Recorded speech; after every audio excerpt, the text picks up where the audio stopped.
Fala rapaziada, sejam bem-vindos para mais um vídeo.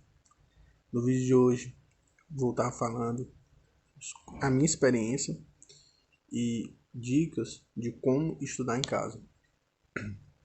Bem, eu estudo em casa desde 2018, desde o Enem 2018. E o começo é bem adaptativo e de lá para cá eu aprendi muitas coisas que me ajudaram a elevar minha nota e também a compreender melhor as matérias estudadas, macetes, técnicas de não procrastinar, técnicas para não procrastinar, e tudo isso eu vou estar falando no vídeo de hoje. Bem, o primeiro ponto que eu acho que tem que ser que é muito importante ser trabalhado é que estudar em casa não é tão ruim como tem-se no senso comum, no imaginário popular. Estudar em casa muitas vezes é melhor do que estudar no cursinho. E eu explico por quê. Bem, no cursinho ou na escola é muito comum, na sala de aula, por exemplo, aquela dispersão, alunos conversando. Às vezes você tem um amigo na sala e tem um dia que você não vai prestar atenção na aula. Tem um professor que você não gosta da aula dele, um assunto que você acha chato, não dá para pausar, não dá para repetir a aula. E isso é um dos pontos fracos de se estudar em cursinho presencial ou no ensino médio. Quando se compara isso com estudar em casa, estudar em casa leva muito mais vantagem, porque você está só, na maioria das vezes, você pode rebobinar, né? Você pode reassistir as aulas, pode mudar a velocidade das aulas. Não tem muita dispersão, geralmente não tem muita dispersão. Claro, eu vou falar também dos pontos negativos, se sua casa tem muitas pessoas e como saber driblar isso. Segunda coisa que é importante você ter em mente: organização. Saber delimitar que hora estudar, qual assunto estudar e nunca deixar acumular as matérias. Porque é um caminho sem volta. Você deixar acumular as matérias, você vai cada vez mais, vai virando uma bola de neve aquilo e chega um ponto que foge do seu controle e você não consegue mais acompanhar as matérias. Bem, esse segundo ponto, organização, está interligado também com outro ponto, que é ter um cronograma. É muito importante ter um cronograma. Por quê? Primeiro, para ter uma visão geral, uma visão macro de tudo aquilo que você vai ter que estudar, sabe, interligar. O Enem é um vestibular que cobra muito a interdisciplinaridade, você saber se situar em cada matéria. Então a organização e ter um cronograma vai ser aí um par inseparável. Terceiro ponto, escolha o melhor horário. E aí é onde vai entrar os pontos fracos de se estudar em casa. Geralmente, quando você estuda em casa, tem às vezes muito som exterior durante o dia, sua casa é movimentada, você tem irmãos, as pessoas ficam entrando no quarto lá onde você estuda, e isso vai lhe atrapalhar, vai tirar um pouco da sua concentração. E qual é o macete para driblar essa procrastinação? Esse gatilho de procrastinação? Bem, na minha experiência própria, eu adaptei meus estudos para a parte da madrugada, pois aqui em casa moram 6 pessoas. Então você já imagina como é durante o dia. E na madrugada está todo mundo dormindo. Então é a melhor parte do dia para se estudar, no meu caso. Mas claro, tem um caso de pessoas em que essas pessoas trabalham ou tem outras coisas para fazer, tem uma rotina mais ocupada. Então nesse caso, você vai ter que escolher um melhor horário, ou vai ter que se trancar no quarto e não deixar ninguém entrar durante sua hora de estudo. Então essa é uma das saídas. E Quinto ponto, tenha um bom material de estudos. A gente sabe que hoje em dia a gente está num período da democratização do ensino na internet. Tem muitos cursos bons no YouTube, cursos pagos e cursos gratuitos, né? Quando eu comecei a estudar lá em 2018, a maioria dos professores do YouTube não tinham um curso completo, gratuito. Então o que é que eu fazia? Por exemplo, eu estava vendo Botânica hoje, do canal do professor Kennedy Ramos. Aí, Botânica dele tinha 2 aulas no tempo, e o resto ele encaminhava para a plataforma dele para material pago. Então como é que eu fazia para driblar isso?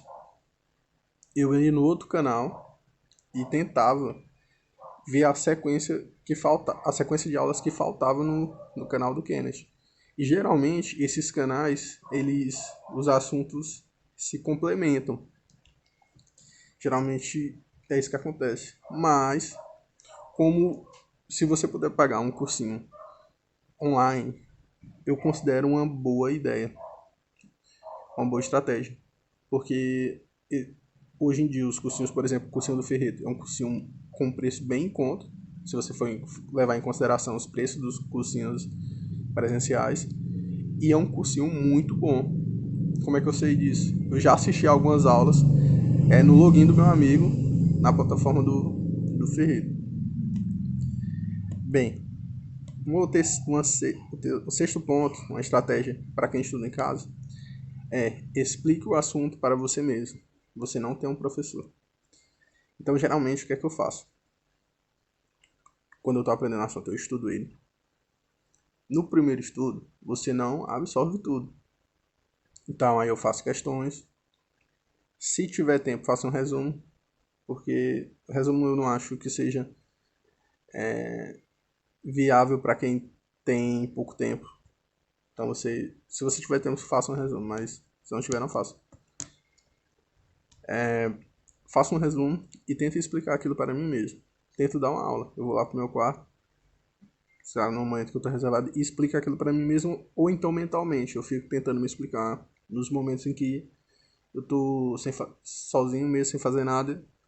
Eu fico tentando explicar mentalmente e tentar achar lógica nas coisas. Isso vai ser fundamental, visto que o Enem é uma prova puramente interpretativa, na maioria das vezes. É o que difere dos outros vestibulares.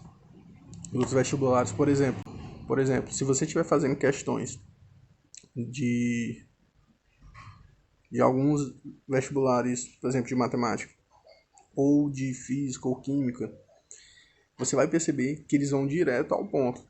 Eles vão lhe dar o dado e você vai aplicar a fórmula. Ou então, você ou sabe ou não sabe aquele assunto. Então, e no Enem não.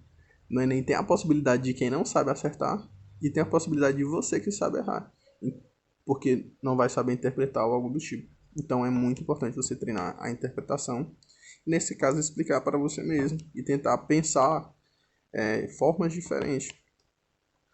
Um sétimo ponto é treine as condições da prova.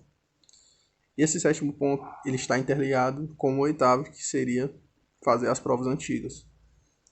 O que é isso? Às vezes você está treinando em casa e você tem resultados muito bons e chega na hora da prova, não tem um bom resultado. Por que isso acontece? Você não treina, muito provavelmente você não treina as condições reais da prova.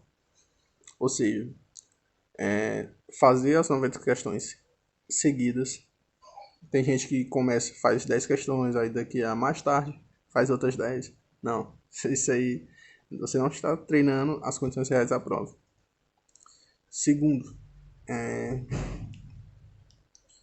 por exemplo, no Enem 2020 era obrigatório usar máscara, então acho bom você usar máscara.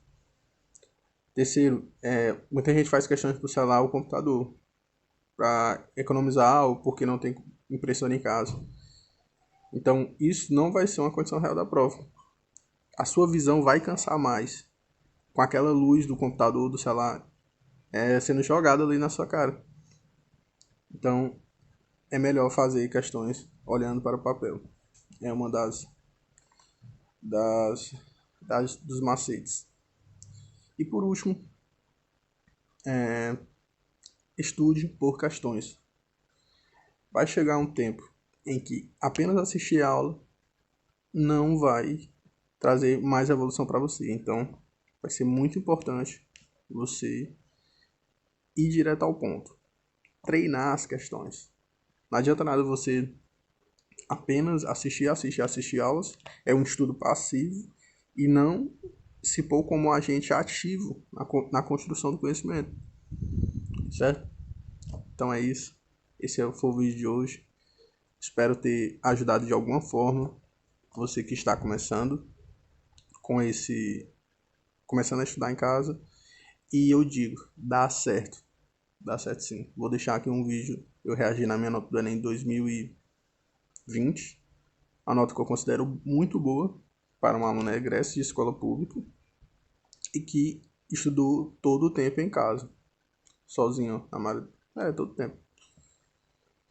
Então é isso. Deixa o like, se inscreve no canal e até a próxima.